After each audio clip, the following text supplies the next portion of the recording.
네, 지금부터는 관심을 끈 주요 사건, 사고들 함께 짚어보겠습니다. 오늘은 임주혜 변호사, 박성배 변호사와 이야기 나눠보겠습니다. 안녕하십니까? 어서 오세요. 안녕하십니까?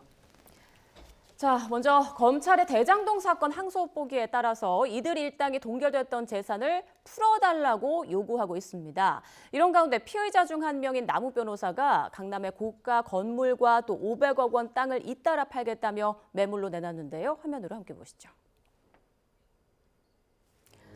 네, 법조계에 따르면 남욱 변호사 측은 최근 서울중앙지검 공판 3부에 대장동 1심 재판 중 동결된 본인 몫의 재산 514억 원어치에 대해서 추징보전을 해제하지 않으면 국가배상을 청구하겠다는 뜻을 밝혔습니다.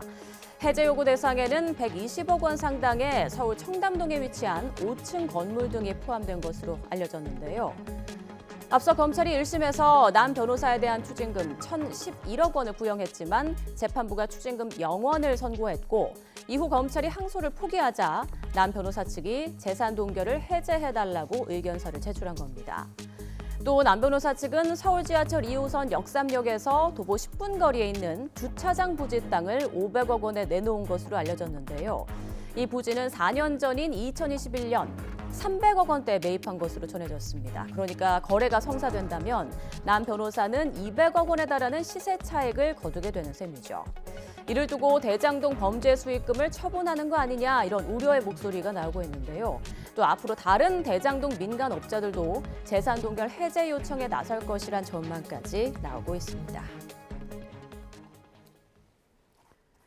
네, 대장동 개발 비리 의혹으로 재판에 넘겨진 남욱 변호사, 지금 검찰이 동결시킨 수백억 원대 재산을 동결 해제해달라 이렇게 요청을 한 걸로 알려졌는데 자, 상황을 좀 정리를 해봐야 될 것 같습니다. 일단 앞서 검찰이 남욱 변호사를 비롯해서 대장동 민간업자들의 재산 약 2,070억 원을 동결한 거죠? 그렇습니다. 이 대장동 재판 진행 과정에서 일단 이 동결을 해뒀다. 얼려두었다라는 의미로 해석할 수 있습니다. 네. 어떤 재산의 처분을 불가능하게 하기 위해서 일시적으로 잡아둔 상태, 얼려둔 상태라고 볼 수 있는데 1심 재판 결과 지금 원래 동결되었던 재산에 훨씬 미치지 못하는 400억 원 가량만 추징이 인정이 됐습니다.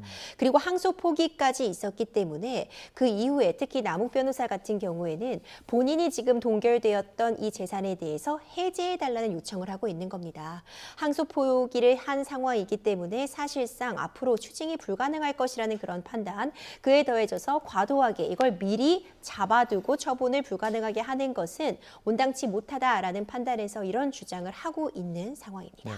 네. 1심 재판부가 남욱 변호사에게 추징금 0원을 선고를 했고요. 이후에 검찰이 항소를 포기를 했는데 이 틈을 타서 지금 동결 해제를 지금 요청하고 있는 상황이지 않습니까? 그러면 앞으로 사실상의 추징은 아예 불가능해졌다 이렇게 볼 수 있습니까? 사실 이 사건에서 검찰이 대장동 민간업자 재산에 대해서 관련된 추징 보전을 한 법적 근거는 이해충돌방지법 위반입니다. 네. 이 이해충돌방지법 위반이 인정되기 위해서는 직무수행 중 알게 된 비밀을 누설해 재산상 이익을 취득하는 경우에 적용되는 조항인데 네. 재판부는 비밀에 해당하지 않거나 공소시효 7년이 토과되었다는 이유로 무죄 또는 면소 판결을 선고했습니다.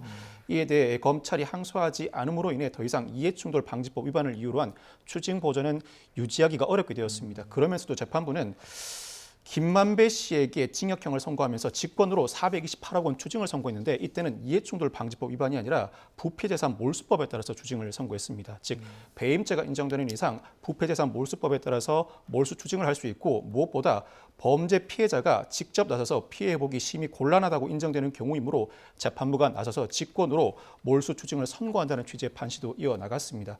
이에 따르면 검찰이 항소를 하지 않았으니 더 이상 이해충돌 방지법에 의한 추징 보전은 유지할 수 없고 상황에 따라서는 부패재산 몰수법에 따른 추징 보전을 다시 한번 해볼 수 있는지 법리상 쟁점 논의가 있습니다. 그렇지만 이와 같은 절차를 모두 제쳐두고라도 피해자인 성남도시개발공사가 신속하게 가압류 조치에 나서지 않는 이상은 추징 보전이 이어지기 어려운 상황이라고 할 수 있습니다. 네. 자, 말씀 중에 조금 전 최상병 특검에서 수사 상황을 브리핑했습니다. 속보로 전해드리겠습니다. 오는 26일에 수사 결과를 발표할 예정이다라고 밝혔습니다. 일단 수사 기간은 28일까지인데 그에 앞서서 26일 결과를 발표할 예정이라고 밝혔습니다. 그러니까 지금 수사 외압 의혹과 그리고 호주대사 관련한 두 가지 사건에 대해 대해서 수사 결과를 발표할 예정으로 보이는데요. 일단 수사 외압 의혹과 관련해서는 이번 주에 전체 일과를 해서 처분할 예정이다라고 밝혔고 수사 외압 사건에 대해서는 다음 주 목요일 또는 금요일 이렇게 예상하고 있는 것 같습니다. 네, 그러니까 이제 이르면 20일에 또 수사 외압 관련해서 사건을 처분할 예정이다 이렇게 덧붙이기도 했습니다. 다시 한번 정리를 좀 해드리면 최상병 특검이 오는 26일에 수사 관련된 결과를 발표할 예정이다 이렇게 전달했습니다. 저희가 자세한 내용은 또 들어오는 대로 전해드리도록 하겠습니다. 네. 자, 앞서 변호사님께서 남욱 변호사에 대한 그 추징금 사실상 좀 불가능한 상황이다, 어렵게 됐다 이렇게 말씀을 하신 건데요. 남욱 변호사 측에서 검찰이 동결된 재산을 풀어주지 않으면 국가배상 청구를 검토하겠다 이렇게 말한 것으로 확인되고 있습니다. 국가배상 청구가 뭐고 또 어떻게 결론이 날 걸로 보십니까? 이 국가배상 청구라고 하면 공무원의 어떤 불법 행위, 직무상 불법 행위로 인해서 손해를 봤다 하는 경우에 그 손해를 입증하고 그에 따른 손해배상을 청구한다는 개념입니다. 네. 지금 남욱 변호사가 주장하고 있는 것처럼 지금 적법하게 추징 대상이 아니고 사실상 추징이 어려운 상황에서 이것을 묶어두는 것은 문제가 있다. 만약 이걸 해제해주지 않으면 이 자체가 어떤 공무원의 직무상 불법 행위에 해당할 수 있고 이 해제가 지연되는 것에 따른 손해배상을 청구하겠다라는 취지로 읽혀지는데요. 사실 법리적으로 굉장히 복잡한 개념들이 좀 존재하는 것 같습니다. 네. 아직까지 최종적인 판단이 나온 것은 아닙니다. 1심 결론이 나온 상태인데 1심에서 이제 추징이 되지 않는다. 남욱 변호사에 대해서는 적어도 그런 결론이 나왔고요.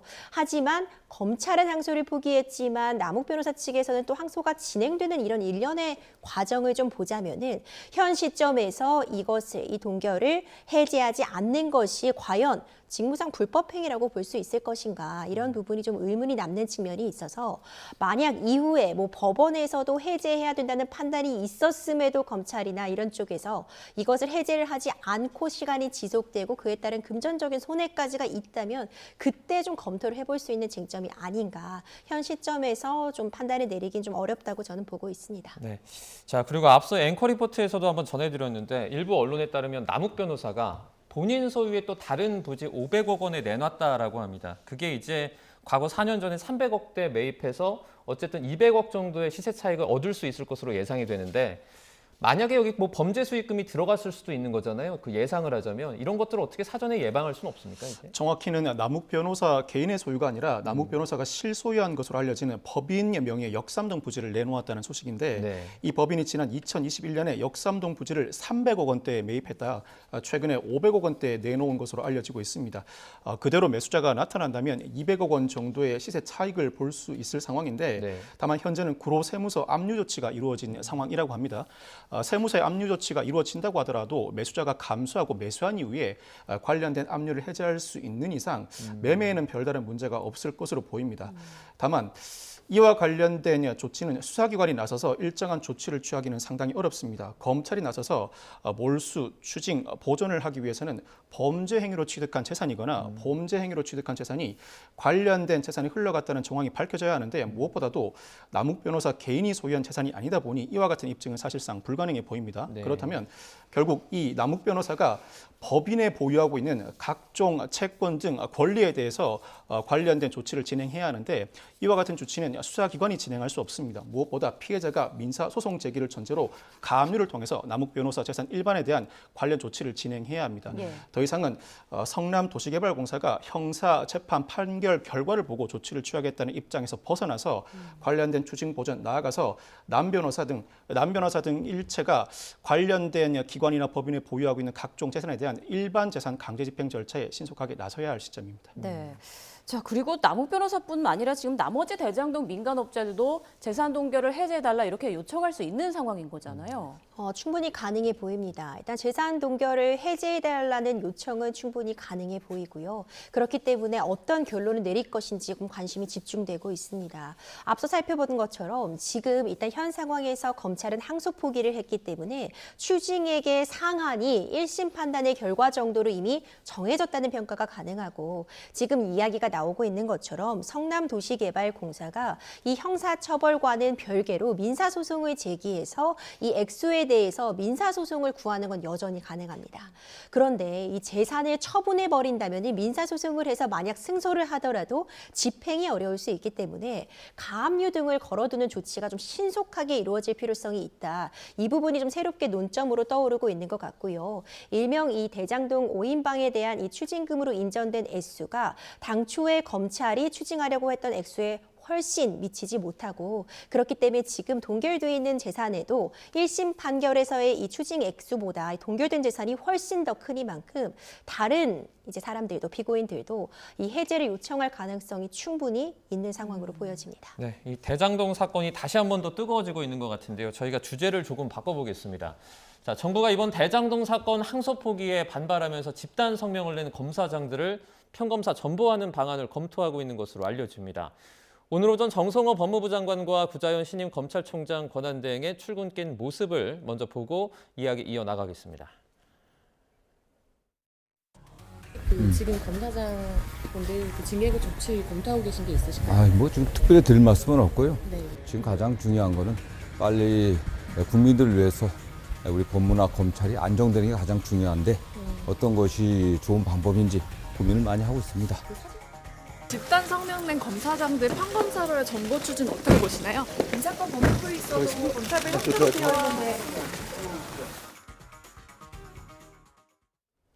네, 정 장관과 이제 구 대행의 출근길 모습을 각각 보고 오셨는데요. 정부가 검사장을 평검사로 이렇게 전보한다라는 그 방안을 검토하고 있다는데 이게 어떤 배경에서 이루어지는 겁니까? 앞서 민주당이 대장동 사태에 반발한 검사장 18명을 상대로 전원 전보를 검토해야 한다는 주장을 한 바 있는데 이 주장에 힘을 싣는 조치가 이어질 것이라는 보도가 나오고 있습니다.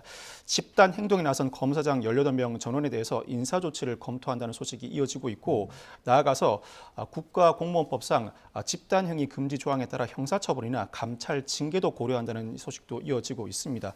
앞서 전국지방검찰청 검사장 18명이 입장문을 통해서 검찰총장 권한대행에게 항소 포기와 관련된 구체적 경위와 법리적 이유가 납득되지 않는다면서 추가 설명을 요구한 바 있는데 이와 관련된 후속 조치라고 할 수 있습니다. 네. 그런데 그 전국에 지금 20명 검사장이 있는데 이 가운데 이문정 서울 동부지검장 그리고 김태훈 서울 남부지검장 이 2명만 대장동 항소 포기 반대 서명에 동참하지 않았다고 하더라고요. 그러면 이 2명만 검토 대상에서 빠지게 될까요? 그렇죠. 18명을 그럼 평검사로 전보하겠다라는 네. 건 거의 대부분입니다. 상당한 숫자라고밖에 볼 수 없고 이런 조치가 사실 이전에는 단행된 적이 없었던 극히 이례적인 상황이라고 보이기 때문에 이것이 지금 일각에서 이야기가 나오고 있는 것처럼 이런 집단적인 의견 개진에 이에 대해서 어떤 보복적인 조치가 아니냐 이런 이야기가 좀 충분히 나올 수 있는 것 아닌가 생각이 됩니다. 네. 평검사로 이제 보직 이동이라는 게 사실상 저희가 강등의 개념이다 이렇게 이해를 하면 됩니까? 정확히는 그렇지 않습니다. 네. 검찰청법에 따르면 검사의 직급은 검찰총장과 검사 두 가지만 존재합니다. 네. 이에 따라 우리가 흔히 인지하고 있듯이 검찰 내부의 부부장 검사, 부장 검사, 차장 검사, 검사장은 직급이 아니라 보직에 불과합니다. 맡고 있는 업무에 불과하다 보니 이 검사장을 평검사 보직 인사 이동을 한다고 하더라도 이를 법적 징계 절차로 지칭하기는 상당히 어렵습니다. 그렇지만 사실상 검찰 조직은 이와 같은 일이 한 번도 존재하지 않다시피 하다 보니 일종의 강등과 같은 징계 조치로 받아들여지게 되는데 사실 검사에 대한 징계는 해임, 면직, 정직, 감봉, 견책만 존재하고 네. 파면과 강등은 존재하지 않습니다. 예. 만약 이 조치에 따라 실제로 검사장을 평검사로 전보 조치하게 된다면 이때는 사실상 검찰 조직으로서는 강등으로 받아들일 수밖에 없는데 한편 법원 내부에서는 법원장 순환 보직제에 따라서 법원장이 법원장 업무를 마친 이후에 일선 법관에 근무하는 관행이 정착돼 있습니다. 처음에는 법원 조직도 상당히 생소하게 받아들이다 지금은 이와 같은 조치를 이 징계 조치를 넘어서서 자연스러운 인사 이동으로 받아들이고 있는데 다만 검찰은 법원 조직과 다소 결이 다릅니다. 일종의 상명하복 조직 문화를 가진 검찰 입장에서는 검사정으로 재직하다 보직 이동을 통해서 일선 검사로 파견되게 되면 이는 사실상 강등으로 받아들일 가능성이 상당히 높습니다. 네. 그러니까 전 전보 조치를 강등의 개념으로 볼 것이냐 아니면 그냥 단순한 인사 이동으로 볼 것이냐 이 부분이 앞으로 또 쟁점이 될 것 같습니다. 일부 언론에 따르면 검사장 형사처벌 또 감찰 및 징계 조치까지 검토 중이다 뭐 이런 얘기가 들려오고 있는데 이 부분은 법적으로 문제가 없을까요? 일반 평검사로 발령을 내겠다는 취지와 사실상 동일한 선상으로 읽혀집니다. 당연히 검사들은 정치적으로 중립 의무를 띠고 있고 이에 따라서 성실하게 독립한 기관으로서 업무를 수행하고 있는 것인데 어떤 이 항소 포기 결정에 대한 의견을 개진했다는 이유로 그 외에 다른 사정들과 이제 더해져서 어떤 징계의 대상이 된다거나 나아가서 형사처벌의 대상이 되게 하겠다라는 건 충분히 압박으로도 느껴질 수 있는 상황으로 보이고요. 이전에는 없었던 그런 사례라는 점들 때문에 오히려 이런 취지가 내부 반발을 더 가속화시킬 수 있다. 이런 비판이나 주장도 충분히 가능해 보입니다. 이제 법적으로 보더라도 구체적으로 이런 일을 이유로 해서 형사처벌로 나아간다거나 그렇다면 당연히 그 재판 과정에서 다툴 수 있는 측면은 있을 것 같고요. 징계 조치 등이 내려진다면 그 징계의 적법성을 다투는 소송 전까지도 가능할 수 있는 사안으로 보여집니다. 이 검사장을 무더기로 이렇게 평검사 전보를 검토를 하는 게 과거에도 좀 있었던 일입니까? 한 차례 선례가 있긴 했습니다. 앞서 지난 2007년 3월에 권태호 전 법무연수원 기획부장이 일정 로비 사건에 연루되면서 평검사로 보직 이동된 사례가 존재하는데 당시 검찰로서는 충격적인 조치로 받아들여 당사자인 권 전 검사가 인사발령 처분 취소 소송을 제기한 바 있습니다. 그렇지만 법원은 임용권자 인사 재량권을 인정해 원고 패소 판결을 확정했는데 비위 행위로 인해서 검사장급 보직자로서 역할을 기대하기 어려웠을 것이라는 판결 이유를 든 바가 있습니다. 네. 이때도 강등의 개념이나 징계 조치라는 표현을 쓰지 않은 것으로 알려지고 있습니다. 일종의 보직 인사로 인정하였는데 검사장으로서는 더 이상 일을 할 수 없으니 다른 업무를 맡긴 것에 불과하다는 논리에 불과했습니다. 이에 따라서 이와 같은 조치에 대해서 검사장들이 집단적으로 반발하였을 때 과연 징계 처분 취소나 보직 이동 취소에 대해서 법원이 손을 들어줄 수 있을지는 아직까지 의문이 제기됩니다. 네. 자, 지금 대통령실에서는 이번 사안에 대해서 법무부의 판단을 물어봐야 하는 사안이다라고 선을 긋고 있고 또 오늘 정성호 장관은 법무나 검찰의 안정을 그렇게 강조하는 그런 출근길 말이 있었는데 이 부분은 좀 어떤 분위기라고 좀 해석할 수 있을까요? 일단 대통령실에서는 원론적인 이야기를 한 것이라고 보입니다. 예. 검찰 역시도 그 인사 권한에 대해서 법무부 소관이다. 어떤 조치를 취할 것인지 인사에 관해서 어떤 보직 발령을 할 것인지 법무부의 판단을 기다려봐야 된다라는 좀 원론적인 취지의 이야기. 이 상황과 대통령실은 관계가 없다라는 그런 주장을 한 것이라고 보여지고요. 지금 정성호 법무부 장관 역시 안정이라는 단어를 사용한 것이 눈에 띕니다. 그러니까 지금 굉장히 혼란스러운 상황입니다. 사실상 사건이 대장동 사건만 진행되는 것이 아니라 많은 국민들의 형사 사건도 당연히 검찰에서 담당을 해야 되는데 이렇게 검사장의 인선에 대한 이야기, 그 자리에 대한 이야기가 나오면 일선 검사들도 흔들릴 수밖에 없습니다. 조직이 안정화되지 못한다면 국민들의 사건들의 처리에도 영향을 끼칠 수 있는 부분이기 때문에 하루빨리 안정을 찾아야 된다, 혼란이 수습돼야 된다라는 취지의 그런 발언을 하고 있는 것으로 보이고요. 계속해서 강경한 기조로 나아가기보다는 안정을 위해서 이 갈등을 봉합을 시킬 그런 가능성도 열려 있다라는 취지로도 저는 해석을 하고 있습니다. 네. 자, 이번 사안과 관련해서 계속해서 좀 논쟁이 뜨겁게 이루어질 것 같습니다. 자, 이번에는 다음 이슈로 좀 넘어가 보죠. 지난 주말 오후 잠실 선착장 인근에서 한강버스가 멈춰서는 사고가 발생했는데 어떻게 된 일인지 화면 보면서 설명드리겠습니다. 네, 지난 토요일이죠. 15일 오후 8시 25분쯤 잠실 선착장으로 들어오던 한강버스가 바닥에 걸리며 멈춰서는 사고가 발생했습니다. 당초 항로 이탈이 없었다고 설명했던 서울시의 설명과 달리 야간에 항로를 안내해주는 일부 표지 등에 제대로 불이 들어오지 않아 항로를 이탈했던 것으로 드러났습니다. 야간에는 거의 이제 그 전멸이 들어오는 등이 들어오지 않으면 여기 부표가 보이지 않습니다. 그래서 그 당시가 이제 8시 넘은 시간이었기 때문에 실질적으로 선장은 앞에 있는 부표가 등이 깜빡이지 않았기 때문에 저 뒤에 있는 부표 등을 보고 정상 항로를 알고 들어왔습니다. 선장 입장에서는 정상 항로로 왔는데 걸렸다라고 보고를 한 거고요. 네, 승객 82명은 안전하게 구조됐지만 멈춰선 한강버스는 만조때 선박이 떠오르면 이동할 계획이라고 하고요. 주식회사 한강버스 대표는 이번 사고로 시민께 불편과 불안감을 드린 점에 대해 사과드린다며 고개를 숙였습니다. 민주당은 즉각 오세훈 시장 책임론을 꺼내들고 공세에 나섰는데요. 시민 몇 명이라도 다치거나 죽어야 멈출 겁니까? 오세훈 시장에게 공식적으로 면담을 요청할 거고요. 받아들이지 않으면 항의 방문 등. 민주당 정청래 대표도 SNS에 안전행정보다 중요한 행정은 없다라고 적었고 김민석 국무총리도 한강버스 안정성에 대해서 심각하게 우려한다면서 철저한 사고 원인 조사와 대응체계 점검, 운항 중단 연장 검토 등 특별 지시를 내렸습니다.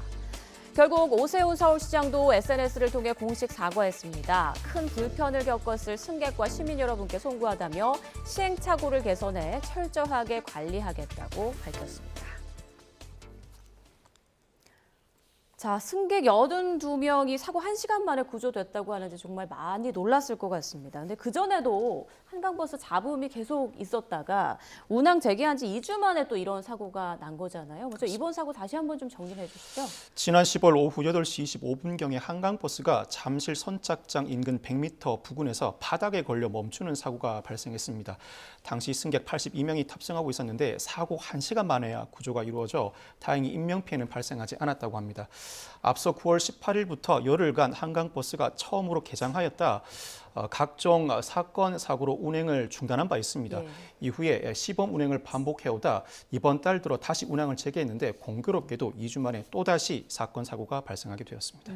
자, 근데 이게 더 큰 문제 같아요. 이날 낮에 비슷한 지점에서 유사한 사고가 발생했었다고 그러거든요. 그렇습니다. 사고가 있기 한 7시간 전쯤에 낮에도 유사한 사고가 있었다고 합니다. 갑자기 이 한강버스가 멈춰서서 굉장히 이용객들이 당황했다. 그런데 안내방송 같은 부분도 제대로 나오지 않았다라는 주장이 나오고 있는 건데요. 네. 아마도 이제 항로를 이탈했다거나 아니면 지금 수심이 좀 낮아진 상태이기 때문에 이 강 바닥에 걸리거나 아니면 부유물에 의한 충돌이 일부 있었던 것으로 보이는데 계속해서 같은 문제가 반복되고 있는 만큼 이용객들의 불안도 좀 커지고 있습니다. 네, 야간에 그 항로 표지 등이 잘 보이지 않아서 수심이 얕은 곳으로 항로를 이탈했다가 사고가 났다, 뭐 이런 결과가 나온 건데 그 전에 좀 철저히 이런 부분에 대한 점검이 있어야 했지 않나 이런 생각이 들어요. 근본적으로는 항로를 이탈한 과실이 이 사고의 원인이라고 할 수 있습니다. 예. 항로에는 부표가 설치되어 있음에도 불구하고 부표를 넘어갔다고 하는데 야간이다 보니 항로 표지 등이 잘 보이지 않았던 것으로 추정되고 있습니다.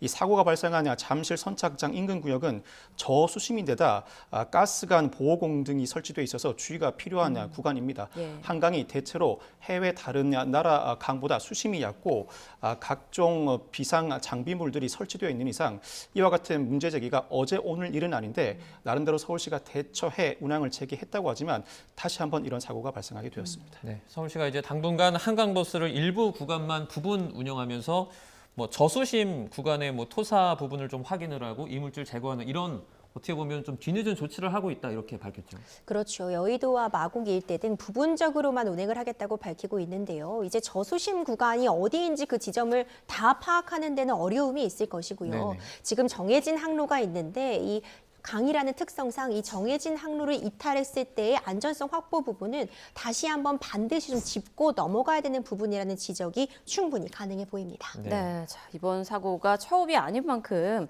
계속해서 좀 안전성과 신뢰성을 확보할 수 있도록 좀 조치를 취해야 됐다 이런 생각이 듭니다.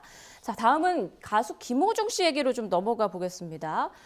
앞서 음주 뺑소니 사고를 낸 가수 김호중 씨, 자신이 수감된 교도소 직원에게 뇌물 요구를 받았다 이런 의혹이 나왔는데요. 화면 함께 보시죠. 네, 흰색 차량이 중앙선을 넘어 반대편 차량을 쾅 치는데요. 별다른 조치 없이 그대로 도로를 지나갑니다. 바로 가수 김호중 씨가 몰던 차였는데 음주 뺑소니에 운전자 바꿔치기까지 시도했다가 징역 2년 6개월을 확정받았죠. 김호중 씨는 서울구치소에 있다가 지난 8월에 소망교도소로 옮겨졌는데요. 국내 최고의 민용교도소인데 다른 교도소보다 상대적으로 환경이 양호해서 수감자들 사이에서 인기가 많은 곳이라고 합니다. 자, 그런데 입소 이후 이 소망교도소 직원 A씨가 김호중 씨에게 뇌물 3천만 원을 요구했다 이런 의혹이 불거졌습니다. 자신이 김호중 씨가 소망교도소에 들어올 수 있도록 도왔으니 3천만 원을 달라고 했다는 주장인데요. 법무부 조사 결과 두 사람 사이 금전 거래는 없었지만 구체적인 진상 파악을 위해서 현재 조사가 진행되고 있습니다. 자, 김호중 씨. 앞서 임주혜 변호사님은 지금 잠깐 자리를 비우셨습니다. 먼저 보내드렸고요. 계속해서 박성배 변호사님과 이 사건 짚어보겠습니다. 김호중 씨가 그러니까 서울구치소에서 계속 있다가 지난 8월에 소망교도소로 이제 이감이 된 거죠? 김호중 씨는 음주 뺑소니 혐의로 지난 4월 2년 6개월의 실형을 선고받고 기존 수감되어 있던 서울구치소에서 지난 8월에 소망교도소로 이감됐습니다. 소망교도소 자체가 시청자들 분들 중에서는 상당히 생소하게 들릴 것으로 보이는데 네. 우리나라 최초의 민영교도소입니다. 그런데 이 소망교도소 교도관 A씨가 내가 너를 소망교도소에 들어올 수 있도록 뽑아줬으니 그 대가로 3천만 원을 달라고 요구했다는 소식이 전해졌습니다. 김호중 씨가 이를 상당한 압박으로 느껴서 다른 교도관과의 면담에서 이를 털어놨고 결국 이 교도관 직무에서 배제된 채 법무부의 조사 결과를 기다리고 있습니다. 소망교도소는 민간교도소지만 민영교도소라고 하더라도 각종 관리 감독과 징계 요구권은 법무부에 있습니다. 네. 실제 그 3천만 원을 주지 않았더라도 그러니까 그 요구한 것만으로도 법률적으로 좀 이렇게 그 책임을 물을 수 있는 그런 부분이 있습니까? 민영교도소 직원이라 하더라도 형법 등 각종 법령 적용 시에는 공무원으로 의제됩니다. 관련해서 물품을 전달받는다면 당연히 뇌물죄가 성립하는데 관련 공무원 뇌물죄와 동일한 법리가 적용된다고 할 수 있습니다. 뇌물죄는 비단 실제로 물품 등을 받은 경우뿐만 아니라 즉 수수 외에도 요구 약속만으로도 뇌물수수죄가 성립합니다. 뿐만 네. 아니라 이 사건에서는 내가 너를 소방교도소에 들어올 수 있도록 뽑아줬다는 부분 실제 영향력을 행사하지 않았다면 기망에 해당한다고 보여서 뇌물수수죄 외에도 사기 미수죄가 성립할 가능성이 상당히 높아 보이고 나아가서 이를 통해서 김호중 씨가 상당한 압박감을 느꼈다면 공갈죄가 성립할 가능성도 배제하지 못합니다. 결국 이와 같은 사안은 뇌물수수 미수, 사기 미수, 공갈 미수 모두 다 검토해 볼 만한 죄명이라고 할 수 있습니다. 네. 네. 네. 자, 조금 전에 이제 속보가 이제 하나 들어왔는데요. 저희가 이걸 좀 전해드리도록 하겠습니다. 김건희 특검에서 오는 21일에 김선교 의원을 소환 조사하겠다라는 소식이 들어왔는데요. 자, 공흥지구 의혹 관련해서 김선교 의원을 21일 그러니까 이제 나흘 뒤에 소환해서 조사를 하겠다 이렇게 밝혔습니다. 네, 민주계 특별검사팀 양평 공흥지구 개발 특혜 의혹과 관련해 국민의힘 김선교 의원에게 소환을 통보한 겁니다. 오는 21일에 조사를 진행하겠다라고 밝혔습니다. 김건희 특검은 김 의원에게 오는 21일 피의자 조사를 받으라고 통보를 했고요. 그런데 김 의원이 일정 변경을 요청해 양측이 소환일을 조정하고 있다 이런 얘기도 나오고 있는데요. 일단 특검에서는 오는 21일에 소환 조사를 예정하고 있는 그런 상황입니다. 추가 소식도 들어오면 전해드리도록 하겠습니다. 자, 소망교도소 관련 의혹에 대해서 지금 이야기를 나눠보고 있었는데 이곳 교도관들 역시 공무원이 아닌 건가요? 어떻게 됩니까? 민간인입니다. 예. 공무원은 아닙니다만 이에 따라서 소망교도소는 자체적으로 관련 인력을 뽑을 권한을 폭넓게 보유하고 있습니다. 민간인 중에서 시험을 일정 부분 거쳐서 관련 직원들을 뽑게 되는데 다만 한 번 채용되고 나면 형법을 비롯한 각종 법령 적용 시에는 공무원으로 의제되다 보니 규제를 받게 됩니다. 이에 따라서 다소 상정하기 어려운 사건이 발생하게 되었는데 이 소망교도소는 이 수감자들 사이에서도 가고 싶은 장소로 여겨지기도 합니다. 무엇보다 일반 교도소에서는 각 방에서 식사를 하기 마련이지만 소망교도소에서는 구내 식당에서 공동 식사를 하게 되고 1인당 수용 면적도 3.98제곱미터로 일반 교도소보다 다소 넓습니다. 즉 생활 환경이 비교적 쾌적하다고 할 수 있습니다. 네. 이에 따라 정원 400명을 두고 있고 일부 결혼 시 타 교정시설 수감자를 대상으로 서류 면접 절차를 거쳐야 결혼을 보충하게 되는데 이와 같이 인기 있는 교도소이다 보니 우리나라 최초의 민영교도소에 들어올 수 있게 내가 너를 뽑아줬으니 관련 돈을 지급해달라는 일정의 뇌물수수 범행 시도도 존재할 수 있었던 것으로 보입니다. 근데 문제가 그 민영교도소 직원이 이제 교정공무원과 동일한 역할을 하게 되는 것인데 채용 기준이 조금 비교적 느슨하고 부패 방지 교육 의무도 없다 그래요. 그러면 어떻게 보면 좀 상대적으로 허술하다라고 느껴질 수도 있지 않을까요? 민영교도소는 민영교도소법이 지난 2020년에 도입되면서 설립되었는데 상당히 폭넓은 권한을 가지고 있지만 관련된 지도 감독과 관련 징계 요구권은 여전히 법무부 소속이라고 할 수 있습니다. 채용 기준이 비교적 느슨합니다. 일부 시험이 빠져 있고 관련된 자기소개서와 면접 등을 거쳐서 관련 직원을 채용하고 있고 기존 교도소는 부패 방지 교육이 1년에 1회 실시해야 함이 의무임에도 불구하고 민영교도소는 이와 같은 부패 방지 교육도 존재하지 않습니다. 이에 따라서 나름대로 법무부에 관련 관리 감독 기능을 부여하고 있음에도 불구하고 제대로 된 관리 감독이 실행되고 있지 않다. 관련된 법이 한번 제정되면 시행 과정에서 보완 필요성은 지속적으로 제기되기 마련인데 이 사태를 계기로 민영교도소법도 관련된 법률 개정이나 시행령 제정이 이어져야 할 시점으로 보입니다. 네, 일단 현재까지는 법무부가 해당 교도관이 실제 김호중 씨의 선발 과정에 영향을 주지 않았고 또 금전이 오간 적도 없다 여기까지 판단한 걸로 보이는데 앞으로 또 계속 또 조사가 이루어질 것으로 보이니까요. 그 결과를 좀 두고 봐야겠습니다. 자, 그리고 또 하나의 소식인데요. 그리고 애프터스쿨의 출신 배우 나나 씨의 자택에 강도가 침입을 했는데 나나 씨와 나나 씨의 어머니가 몸싸움으로 진압을 했다고요? 지난 10월 오전 6시경 아직까지는 상당히 어둑어둑한 시간이라고 할 수 있습니다. 네. 9월 10일 날 30대 남성이 침입했는데 당시 흉기를 소지하고 금품을 강취할 의도를 가지고 있었던 것으로 보입니다. 마침 이 집이 배우 나나 씨와 나나 씨 어머니가 살고 있던 집이었는데 이 30대 남성 강도가 배우 나나 씨와 나나 씨 어머니와 일종의 격투를 벌이다 제압을 당하게 되었습니다. 이 30대 남성 경찰과 소방당국이 현장에 도착했을 때 부상을 입은 상태였고 무엇보다 피해자들도 부상을 입었는데 나나 씨 어머니의 경우에는 의식을 잃을 정도였지만 다행히 이제는 의식에서 깨어나서 딱히 생명에는 지장이 없는 상태로 알려지고 있습니다. 네, 뭐 유사한 사건들 좀 많이 보셨을 테니까 여성 2명이잖아요. 어떻게 보면 30대 남성이 이렇게 흉기를 들고 들어갔을 때 이렇게 뭐 제압을 당하는 그런 사례가 좀 있습니까? 그와 같은 사례가 흔치는 않습니다. 특히 공교롭게도 여성 2명만 소지하던 빌라였는데 30대 남성이 이미 흉기를 소지하고 들어간 상황이라 네. 특수강도 미수죄가 성립하면 자명하다고 할 수 있습니다. 네. 이와 같은 상황에서 오히려 여성 피해자들로부터 제압을 당하는 경우가 흔치는 않습니다. 그렇지만 이 사건에서는 결국 제압을 당했고 피의자도 다치다 보니 바로 조사가 이루어지지 않다가 어느 정도 의식을 회복하고 관련 치료가 진행된 이후에 조사를 받고 뒤늦게 구속영장이 신청되었습니다. 현장에서 곧바로 체포가 이루어진 이후에 구속영장이 신청된 것으로 보이는데 관련된 죄질의 불량성 등에 비춰보면 구속영장 발부 가능성은 상당히 높아 보이고 여성 피해자들로부터 강도가 침입해서 관련된 격투를 벌이다 제압당하는 경우 흔치 않은 사례라고 할 수 있습니다. 네. 자, 이 30대 남성 강도 구속됐다, 구속영장이 발부됐다라는 소식이 조금 전 확인이 됐고요. 지금 뭐 나나 씨도 다쳤고 나나 씨 어머니도 좀 크게 다쳐서 의식까지 잃었었다고 하는데 그런데 나나 씨가 특공 무술 뭐 공인 사단 보유자다 뭐 이런 얘기도 나오고요. 꽤 이런 호신술이라고 해야 될까요? 이런 이력이 좀 있는 것 같습니다. 나름대로 호신술을 배웠는지 무술을 배웠는지는 모르겠습니다만 예. 특공 무술 공인 사단 보유자라는 이력도 나오고 있습니다. 어느 정도 장비를 갖추었는지 아니면 본인이 무술 유단자로서 자신감이 있었는지는 모르겠습니다만 상당히 적극적으로 특히 어머니가 있다 보니 더 적극적으로 나선 면이 없지 않은 것 같습니다. 그렇지만 이 사건의 경우에는 애초에 30대 남성이 흉기를 소지한 채 금품 갈취를 목적으로 주거에 침입한 이상 특수강도 미수가 성립하면 명백하고 나아가서 격투 과정에서 피해자가 다친 경우에 즉 자신이 애초에 상해를 입힐 의사가 없다고 하더라도 격투 과정에서 피해자에게 상해를 입힌 경우에는 단순 특수강도 미수라기보다 향후에 강도상해 치상죄가 적용될 가능성이 상당히 높아 보입니다. 상당한 중형은 불가피한 상황이라고 보이고 특히나 피해자들도 상당한 부상을 입은 이상 이와 같은 피해 전보에도 상당한 신경을 써야 할 것으로 보입니다.